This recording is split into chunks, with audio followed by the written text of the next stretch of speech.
अब हम करेंगे नेक्स्ट वाला सवाल। इसमें कहा है कि एक समकोण त्रिभुज की समकोण बनाने वाली भुजाएं 3x + 1 सेंटीमीटर और 2x - 1 सेंटीमीटर है। यदि उस त्रिभुज का क्षेत्रफल 30 वर्ग सेंटीमीटर हो तो उसकी तीनों भुजाएं ज्ञात कीजिए। सबसे पहले सवाल को सोल्व करने के लिए इसका डायग्राम बनाते हैं ताकि हमें सवाल और अच्छे समझ में आए। इसने हमें कहा है कि एक समकोण त्रिभुज, यानी समकोण त्रिभुज हमारा ये वाला हो गया। फिर इसने हमें कहा है कि इसकी समकोण बनाने वाली भुजाएं 3x + 1 सेंटीमीटर और 2x - 1 सेंटीमीटर है। समकोण बनाने वाली भुजाएं ये हमारा 90 डिग्री का होता है। समकोण बनाने वाली भुजाएं दोनों हो गई, तो इसमें से एक हमारी होगी 3x + 1। ये वाली भुजा होगी हमारी 3x + 1, इसकी लंबाई। इसकी होगी हमारी 2x - 1। और यदि उस त्रिभुज का क्षेत्रफल 30 वर्ग सेंटीमीटर है, यानी इसका जो पूरा का क्षेत्रफल है वो हमारा है 30 वर्ग सेंटीमीटर हो तो उसकी तीनों भुजाएं ज्ञात कीजिए। अब हमें तीनों भुजाएं निकालनी है। सबसे पहले इसके लिए हम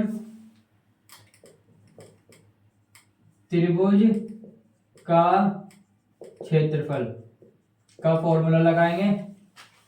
समकोण त्रिभुज का क्षेत्रफल का फॉर्मूला होता है 1/2 a × b। अब इस वाले फॉर्मूले में वैल्यू पुट कर देंगे। त्रिभुज का क्षेत्रफल हमें दिया हुआ है ये रहा 30 वर्ग सेंटीमीटर। 30 1/2 और a × b। एक भुजा हमारी ये रही 3x + 1, दूसरी हमारी हो गई 2x - 1। ये हो गई हमारी। अब हम इसको सॉल्व करेंगे। ये दो इधर जाकर मल्टीप्लाई पहुंच जाएगा, तो 30 × 2, ये हमारा बचा 3x + 1 2x - 1। ये हमारा 3 है, 3 से इसे काट देंगे। ये हमारा बचा 10 और 10 में 2 की मल्टीप्लाई होगी 20। अब इस वाले ब्रैकेट को हम खोल देंगे दोनों को।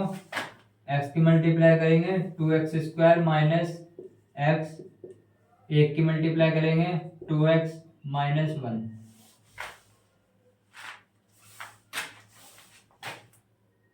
इस वाले हम इसको 20 को इधर उठा के ले जाएंगे। 2x² - x + 2x - 1, 20 इधर आ गया तो माइनस के 20 हो जाएगा, = 0। 2x² -x है, प्लस का 2x है तो प्लस का x बचा और माइनस का 21 = 0। अब हम इसको देखते हैं गुणन को बनेंगे नहीं बनेंगे। 2 के मल्टीप्लाई 21 में करेंगे 42, और यानी कि हमारा गुणा करके हमारा 42 आएगा, माइनस करके हमारा 1 आएगा, यानी कि 7 × 42 और 7 में 6 गए तो 1 बचेगा। तो हम कर देंगे 2x² प्लस माइनस के निशान x बाहर -21 = 0। 7 और 6 ब्रैकेट खोल देंगे। 2x² प्लस के 7x - 6x - 21 = 0। इसमें से हम कॉमन ले देंगे हमारा x कॉमन ले लेंगे, तो हमारे पास यहाँ पे 2x + 7 माइनस, इसमें सब ले लेंगे 3 कॉमन, ये हमारा बचा 2x - 7, ये हमारा प्लस आएगा = 0। ये दोनों ब्रैकेट सेम है, कॉमन ले लेंगे 2x + 7 और फिर x - 3 = 0। इस वाले को सॉल्व करेंगे, यहाँ पे करते हैं।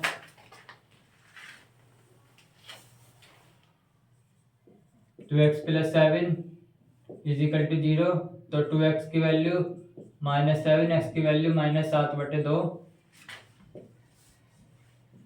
x - 3 = 0, तो x की वैल्यू हमारी 3 आ गई।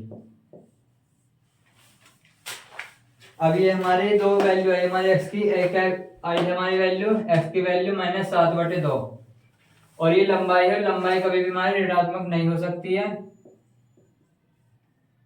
ये इसलिए हमारी वैल्यू वाली हमारी अमान्य होगी क्योंकि किसी भी भुजा की लंबाई हमारी ऋणात्मक नहीं हो सकती। और ये हमारी x की वैल्यू 3 पॉजिटिव है, तो ये हमारा x की वैल्यू 3 हमारा आंसर है। अब इसके तीनों वैल्यू फाइंड करेंगे, एक भुजा वाली फाइंड करेंगे तो 3x + 1, इसमें हम x की वैल्यू पुट कर देंगे 3, यहाँ पे 3 लग दिया तो 3 मल्टीप्लाई 3 और 1 4, 3 चौक 12, एक भुजा की हमारी 12, ये वाली भुजा हमारी 12 आ गई। अब इस वाले को निकालेंगे 2x - 1, 2x की वैल्यू हमारी ये रही 3 -1, 2 × 6 -1, तो ये हमारी 5। अब हमें ये वाली पता है, ये वाली वैल्यू पता है, हम ये वाली वैल्यू निकालेंगे और ये कर्ण की वैल्यू निकालने के लिए हमारी होती है कर्ण स्क्वायर = a² + l²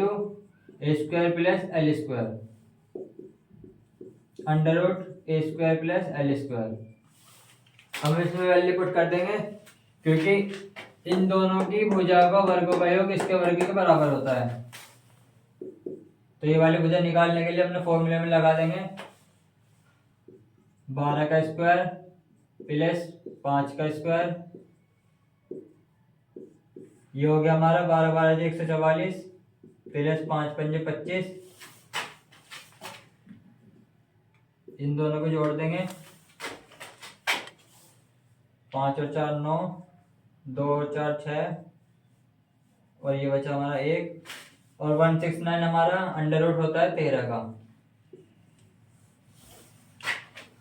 अब हमारे पास पूरा सवाल सोल्व हो गया, हमने x की वैल्यू निकाल ली है, एक भुजा हमारी 12 आ गई, ये दूसरी भुजा हमारी 5 आ गई और ये हमारी तीसरी भुजा हमारी 13 आ गई। त्रिभुज